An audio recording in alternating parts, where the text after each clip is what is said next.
sahabat Adi Channel, kita kembali lagi dialog dengan Dr. Yuda Prapanca. Beliau adalah Sekretaris DPW Adi Jakarta. Dr. Yuda, ini mengenai sebuah kebijakan tentu ada pro kontra ya, di masyarakat tentang kampus merdeka ini. Mungkin Adi melihatnya solusi apa yang bisa ditawarkan atau diberikan kepada pemerintah agar kampus merdeka ini tetap track di atas rel gitu. Ya, baik Pak Fadil, teman-teman sahabat YouTube di manapun berada, ini sebetulnya satu saluran yang potensial juga ya kita bisa terus kembangkan, yaitu Adi Channel khusus untuk program-program DPW Adi Jakarta ya, gitu, yang diketuai oleh Prof. Budi Harjo ya. Ya, mengenai soal kebijakan ya Pak, pro kontra. Kalau saya pribadi ya Pak, ini tidak bicara, saya sampaikannya juga bukan kapasitas atau suara dari DPW Jakarta ya, di Jakarta, tetapi ini secara pribadi. Yang mengenai pro kontra polemik, saya orang yang berpikirnya bagaimana kita mencari yang terbaik begitu. Artinya kalau misalnya ada kebijakan, pasti pemerintah memikirkan hal yang baik ya. Pasti ada sisi baiknya. Soal kekurangan itulah keterbatasan manusia, gitu kan. Keterbatasan manusia pasti ada kekurangannya. Tapi Anda melihatnya bagaimana? Indonesia kan akan menyongsong generasi emas nih 2045 nih. Kita ditarik ke sana bagaimana? Ya, artinya begini. Saya kembali lagi tadi, saya tidak mau berpolemik antara pro kontra. Tugas saya adalah bagaimana mempersiapkan generasi muda ya di kampus. Itu tugasnya. Kalau kita terlalu banyak berpolemik, akhirnya kita melupakan tugas kita, tugas mulia kita. Nah, karena itu saya kembali lagi bahwa kenapa pribadi saya tidak terlalu suka ya berpolemik ya, karena nanti akan habis energi kita.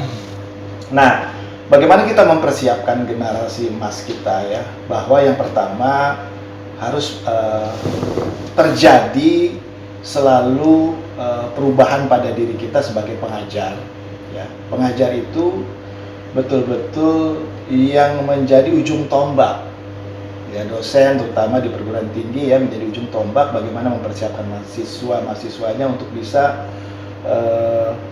menggantikan posisi kita semua, mengubah Indonesia ini menjadi yang lebih baik gitu. Nah, oleh karena itu kembali lagi ke tugas kita adalah kita jangan pernah berhenti belajar, karena ketika kita berhenti belajar ya sudahlah, harus berhenti mengajar sebetulnya. Nah, itu yang hal hakikatnya itu ya. Nah, bagaimana kita bisa melakukan itu, bahwa membekali mahasiswa ini kan ibaratnya, kalau saya analogikan Pak ya, mungkin secara bagaimana sistematikanya, konsepnya, mungkin saya tidak terlalu banyak ke sana karena akan panjang ceritanya. Tapi paling tidak saya selalu beranalogi ya, bahwa anak-anak kita ini nanti ke depan akan bersaing. Kalau saya analogikan, mereka akan bertanding balapan sepeda motor, ya kan?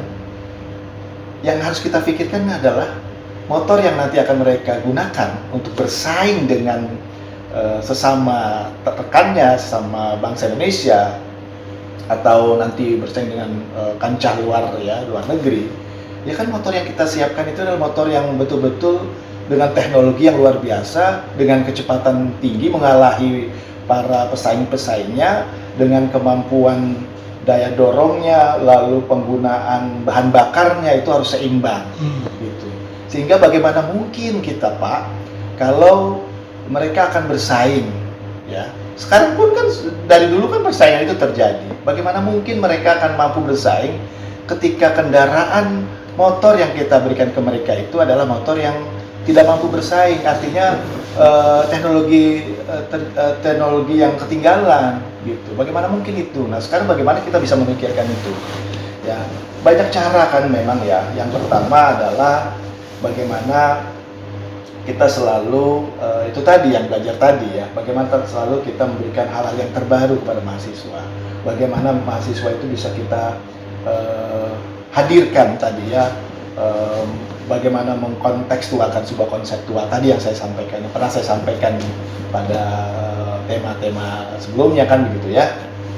Itu yang memang harus kita berikan. Nah, analogi itu harus menjadi hal utama yang harus mengingat kita ketika kita mengajar.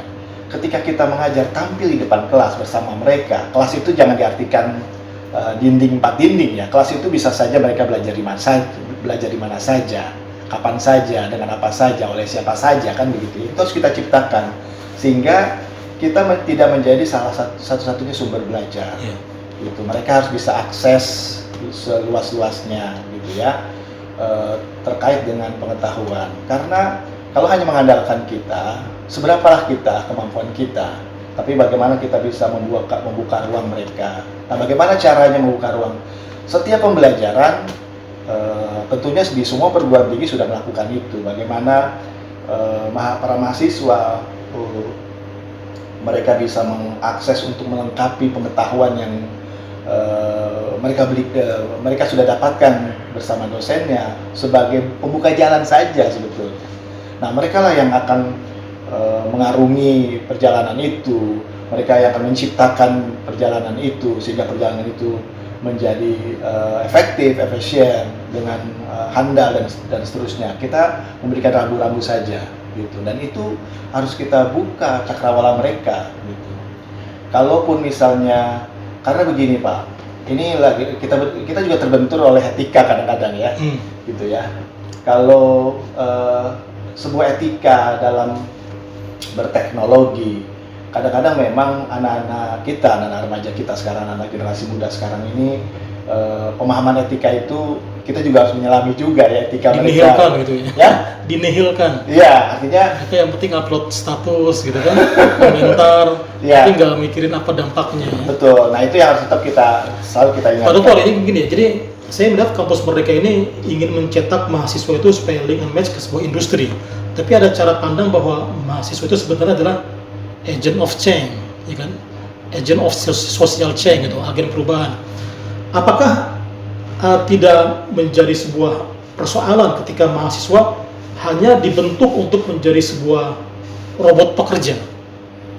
Padahal mereka sebenarnya mengemban sebuah tridharma perguruan tinggi, di mana mereka harus peduli dengan kehidupan sosial, kehidupan politik masyarakat, bernegara, berbangsa, dan semuanya.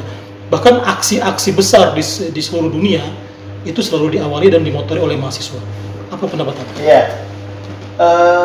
itu juga kita agak sempit ya kalau mengartikan bahwa mereka magang di industri, belajar di industri untuk bisa menciptakan robot-robot yang bisa bekerja di industri. Sebetulnya tadi sudah di sesi sebelumnya saya sudah sampaikan bahwa harusnya inovasi itu lahir, pengembangan itu lahir di sekolah. Nah, bagaimana mereka mampu berpikir untuk mengembangkan? Tentunya ketika mereka belajar di luar kampus maksudnya, dia banyak mendapatkan pengetahuan, pengalaman di sana, dan itu menjadi bekal untuk bagaimana bisa mengkreasikan sebuah pengetahuan itu, ya. Lalu dia bisa menciptakan sesuatu yang baru gitu. Itu yang saya sampaikan tadi pada pembahasan kita sebelumnya. Jadi jangan diartikan bahwa bekerja di industri itu, ya, atau magang di industri itu mencetak robot-robot. Kalau itu stop di sana, sampai di sana, ya. Tapi bagaimana kita bisa sebagai dosen lagi bisa memancing mereka, bisa memberikan stimulus mereka, apa yang mereka pernah dapatkan itu bagaimana bisa dikembangkan. Sehingga tadi yang pernah saya sampaikan bahwa justru banyak nanti industri yang akan melakukan pengembangan melalui inovasi-inovasi itu yang ada di sekolah. Atas apa? Kalau kita istilahnya pernah dengar amati, tiru, modifikasi, ATM. Ya ATM itu kan harus itu betul-betul tidak hanya simbol ya, gitu. Jadi mahasiswa itu magang itu juga kita berikan instrumen untuk mereka melakukan pengamatan, ya kan gitu. Lalu mereka bisa adaptasi, ya kan. Sehingga setelah itu langkah terakhir adalah modifikasi, lahir inovasi-inovasi baru. Karena setiap zaman itu pasti ada orangnya. Setiap orang ada zamannya. Dan setiap orang pasti ada zamannya. Sehingga semakin berkembang pengetahuan itu, ketika mereka melakukan pengamatan, lalu mereka mengadaptasi, bagaimana ya itu menjadi bekal mereka untuk bisa mengembangkannya, itu memodifikasinya ke hal baru. Kan karya ilmiah juga banyak yang berangkat dari penelitian yang terdahulu, ya kan, dikembangkan. Nah, kita pakai asas itu saja, bahwa penelitian itu, pengembangan itu berangkat dari penelitian sebelumnya, hasil penelitian sebelumnya, lalu dikembangkan. Nah, harusnya seperti itu juga. Nah, oleh karena itu, dosen memang harus banyak memberikan pertanyaan-pertanyaan pemantik lah istilahnya, memantik mahasiswa untuk bisa tidak pada zona itu, gitu. Zona itu sebagai tahapan yang mereka harus lalui, bukan pada akhir, tapi sebuah anak tangga yang mereka harus lalui untuk bisa mencapai anak tangga yang betul-betul tertinggi, yaitu pada puncaknya bagaimana mereka bisa mengkreasikan apa yang pengetahuan yang dia miliki, lalu kehidupan nyata yang dia sudah lakukan, lalu bagaimana mereka bisa mengembangkan, memodifikasi, mengembangkan dari hasil penelitian terdahulu, gitu Pak Fadil. Saya pikir itu ya yang lebih pasnya ya, gitu. Baik, sahabat Ari Channel, semakin menarik yang kita bahas. Kita akan jeda untuk melanjutkan lagi di segmen ketiga. Tetap bersama kami.